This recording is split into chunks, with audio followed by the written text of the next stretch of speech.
අද මම මෝල්ඩිව්ස් වලදී ගත තවත් දියම එක්ස්පීරියන්ස් එකක් ඔයගලන්ට එක්ක බෙදාගන්න තමයි හදන්නේ. දැකපු ගමන් හිතෙනව ඇති නේද මොනවා ගැනද මම කියන්න යන්නේ කියලා. එහෙනම් බලමු මම ගත්ත එක්ස්පීරියන්ස් එක මොන වගේද කියලා.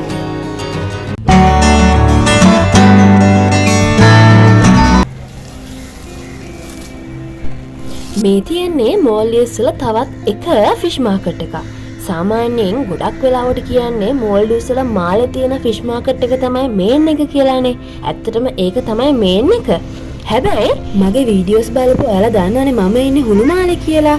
ඉතින් හුළුමාලෙත් තියෙනවා ෆිෂ් මාකට් එක. අපේ ඇපාර්ට්මන්ට් එකට නම් ගොඩාක් ළඟයි මේ ෆිෂ් මාකට් එක. ඉතින් අපිට පයින් යන්න පුළුවන් දුර තමයි තියෙන්නේ. දැන් මේ අප තුන්දෙනා ෆිෂ් මාකට් එකට යන ගමන් තමයි ඉන්නේ. මෝල්ඩිව්ස් කියපු ගමන් මතක් වෙන්නේ මොනවද? මෝල්ඩිව්ස් කියපු ගමන් මතක් වෙන්නේ මාළු තමයි. ගොඩක් වෙලාවට මාළු, උම්බලකඩ වගේ දේවල් මෝල්ඩිව්ස් වල තියෙන්නේ. ඉතින් මේ හරිම ප්‍රසිද්ධ දෙයක් තමයි මේ මාළු.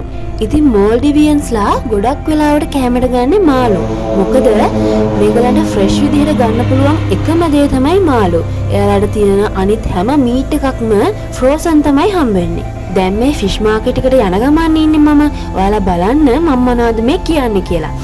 ඇත්තටම මේගොල්ලන් ළඟ ගොඩක් වෙලාවට ගන්න තියෙන්නේ ටූනා වර්ග.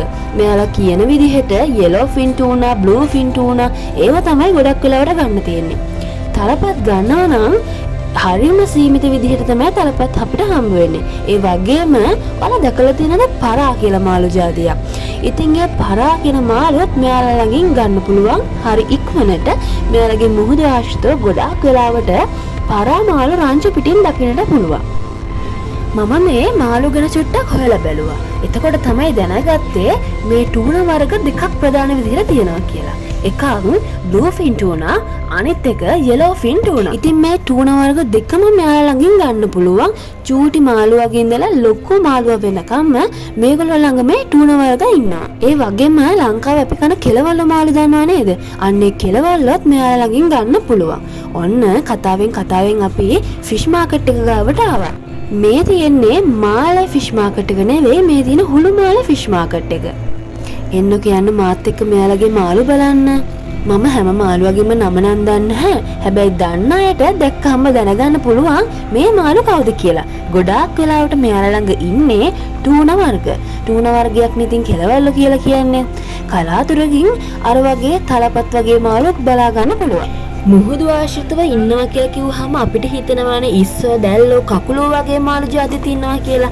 හැබැයි මෙයාලට ඉස්සෝ දැල්ලෝ කකුලෝ වගේ දේවල් ගන්නව නම් ගන්න තියෙන්නේ ෆ්‍රෝසන් කරපුවා. මෙයාලට ෆ්‍රෙෂ් විදිහට මේ දේවල් හම්බ වෙන්නේ නැහැ. මට කියන්න මතක වුණානේ මේ ඉන්න හාල් මැස්සෝ. මෙයාලා ළඟ අමු හාල් මැස්සෝ ගොඩාක් වෙලාවට ගන්න පුළුවන්. ඒ වගේම තව එක જાතියේ එක පාට මාළුත් මෙයාලා ළඟ ඉන්නවා. ඔයාලා මාළු බලන අතරතුරේ මම ඔයාලට තව චුටි දෙයක් කියන්නම්. ඇත්තටම මම මේ ෆිෂ් මාකට් එක ඔයාලට පෙන්වන්න හිතුවේ මේ මාළු જાති ඉන්නම නෙවෙයි. මොකද මේ මාළු අපේ ලංකාව වුණත් ගන්න පුළුවන් අයනේ. මට මෙයාලට පෙන්වන්න ඕනේ මෙයාලා මාළු කපන විදිහ. ඒ ටෙක්නික් එක මාරම මට කියන්න තේරෙන්නේ හරිම ෂෝක් ටෙක්නික් එකක්. මොකද හරි අපිටත් ලේසි, යාළුවලට ලේසි මාළු ගෙනහම සුද්ධ කරන්න කිසිම කරදරයක් නැහැ. ගෙදර ගෙනාවහම හරිම ලේසි ක්‍රමයක්. ඉතින් අපි මේක ලංකාවටත් ගේමුද? ඔයාලා චුට්ටක් බලාගෙන ඉන්නකෝ. දැන් මම මෙතනින් ගත්ත මාළුවා අරගෙන යනවා එහා පැත්තේ කට් කරන තැනට. එතනට අරගෙන ගියාම ඒගොල්ලෝ නම්බර්ස් පිළිවෙලට තමයි මාළුව කට් කරන්න ගන්නෙ. මෙතන ඉන්න ලොකුම මාළු තමයි මෙහි අය ගන්නෙ. හැබැයි ඉතින් අපිට එච්චර ලොකු මාළු අවශ්‍ය නැහැනේ. අපි ඉතින් සාමාන්‍ය වර්ගයේ සාමාන්‍ය ප්‍රමාණයේ මාළුවෙක් තමයි ගන්නෙ. හොඳයි, බලාගෙන ඉන්නකො එහෙනම් මාළු ටික කට් කරනකම් මොකද වෙන්නේ කියලා මාළුවාට. මෙයාලගේ තව දෙයක් තමයි මෙයාලගේ මාළු කට් කරන්න වෙනම පොඩි ගාණක් ගන්නවා. සාමාන්‍යයෙන් එහෙ ගාණෙන් ගත්ත රුපියල් 10, 15, 20, 25 වගේ ගණන්. ඒවා තීරණය වෙන්නේ මාළු වගේ තියෙන ප්‍රමාණයත් එක්ක. චූටි මාළුවෙක් ගත්තොත් චූටි ගාණක්, ලොකු මාළුවෙක් ගත්තොත් ලොකු ගාණක්. මේ විදිහට සල්ලි හැම දීලා අපේ මාළුවාට දෙන චිට් එකත් අරගෙන අපි යන්න ඕනේ මාළුවා කට් කරන තැනට. ඒ ගිහාම අපිට ඕන විදිහට අපිට මාළුව කට් කරගන්නත් පුළුවන්. පෙති ගන්නවා නම් පෙති විදිහට ගන්නත් පුළුවන්. හැබැයි මෙහි මාළු කපන හරිම ටෙක්නික් එක, කියන්නේ හැම මාළුවම කපන ටෙක්නික් එක තමයි මේ මං ඔයාලට පෙන්නන්න යන්නේ. ඉතින් ඔයාලම තීරණය කරන්නකෝ මේ වගේ මාළුවෙක් කපලා දුන්නොත් අපිට ගෙදර ගෙනහිල්ලා ඒක හදන්න කොච්චර ලේසිද කියලා. එහෙනම් වැඩි සද්ද නැතුව අපි බලාගෙන ඉමු කොහොමද මේ මාළුවව මෙයාලා හරියටම කට් කරන්නේ කියලා.